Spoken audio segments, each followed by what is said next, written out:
There's good news and there's bad news. The good news is you're looking great today. The bad news is I'll probably never get taller. No, matter of fact, I'll never get taller. I'm just short. All jokes aside, some things I want to talk about today is it's actually is kind of sad. The Outdoor Boys YouTube channel, or the gentleman on the outdoor. Actually, I don't even know what his name is. I just know the dad from the Outdoor Boys. The dad from the Outdoor Boys made a video yesterday or the other day saying that he's going to be taking an indefinite step back, which I think is very sad. I don't know if you guys have seen the Outdoor Boys channel or have watched any of his content. I started watching his content a little over, I'd say, a year ago, maybe 2 years ago. I first saw him on TikTok when he started posting on there, and that's kind of when his rise to fame happened. It went from a very humble channel to over like 14 million subscribers within something like 12 to 18 months, which is a pretty big climb for those kind of numbers. And recently he said that, yeah, we're taking a step back. He wants to spend more time with his family. He wants to live a normal life because that sort of fame and success can be a lot to handle. The guy's suffering from success. But if you haven't seen the channel, I would definitely recommend go checking it out.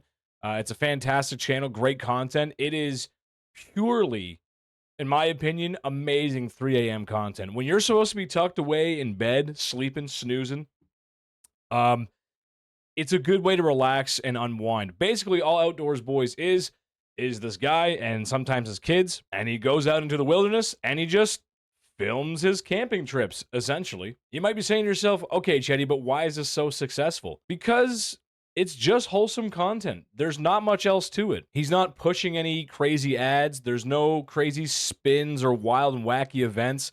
It's not a Gen Z type video where he's saying, how long can I survive in the woods with only 3 bottles of water? Or there's a bear over here. Can I scare it away with like thumbnails like that? Like it's just purely, hey, I'm going out in the woods, and he would build a camp or a bed. And honestly, too, some pretty half decent survival techniques as well. Like the first video I ever saw of him, which I thought was really good, and everyone's gonna make fun of me because I'm Canadian and I know I don't live in an igloo, but essentially he built an underground snow fort and was showing people like look, it's really windy and snowy up here. I think it was in Alaska is where he was.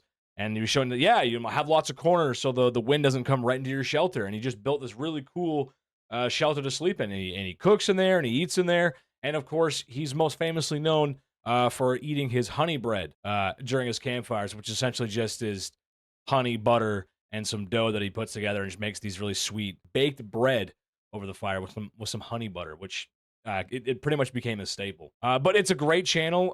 There's lots of videos backlogged. I would definitely recommend showing your support. I'm subscribed. I would go subscribe to that channel as well as this one. You should subscribe to this one as well.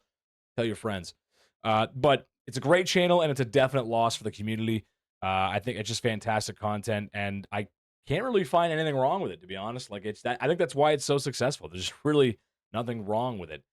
The worst part of the channel is maybe the name, the Outdoor Boys. Maybe I don't know. Like it sounds like it's maybe a bunch of rednecks or something, but like there's not. I'm nitpicking now. Like it's a perfect channel. It's great content, wholesome content, and the guy looks like your dad. He looks like everyone's dad.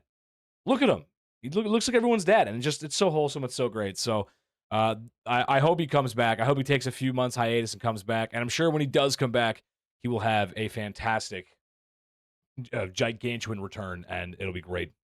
And maybe I'll be able to distract myself at 3 a.m. again. And something else I wanted to talk about today is what's going on over at Bungie.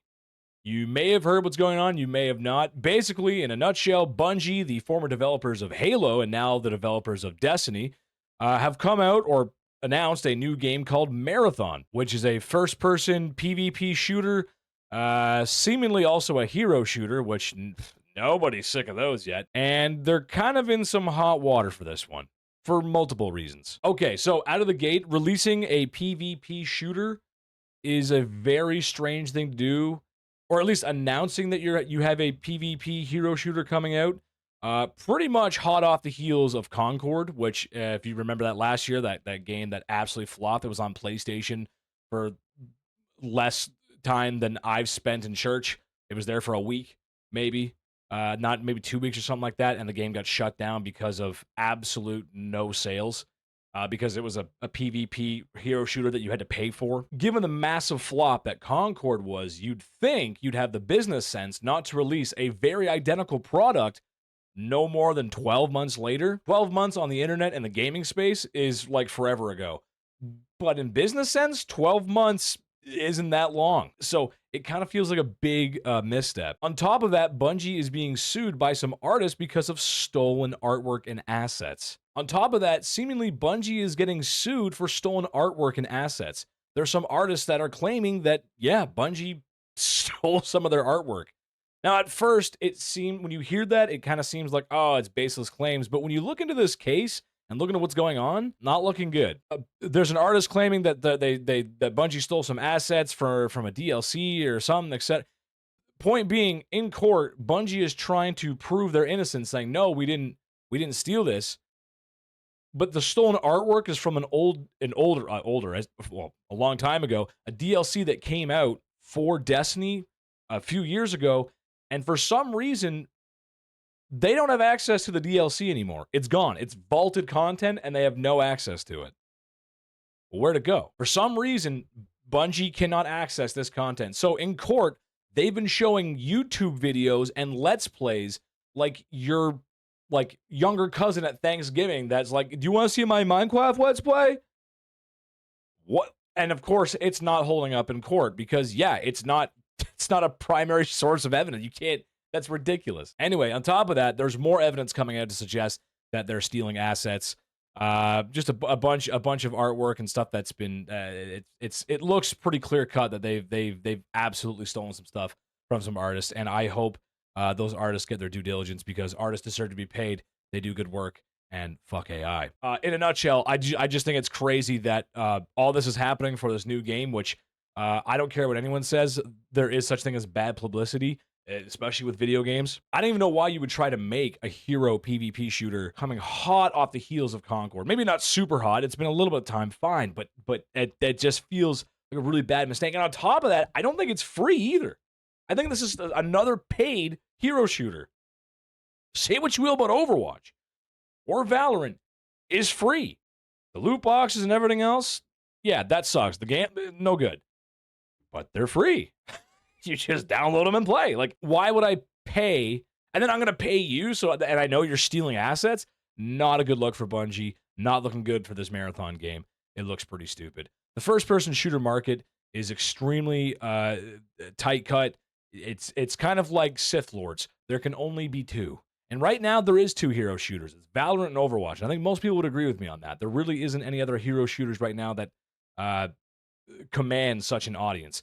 And even those have had Overwatch, God knows, Overwatch fans, I'm sorry, they've had their problems recently too. So it's just really messy, and I'm really curious to see what's happening. Anyway, that's it for today's video. I'll see you guys.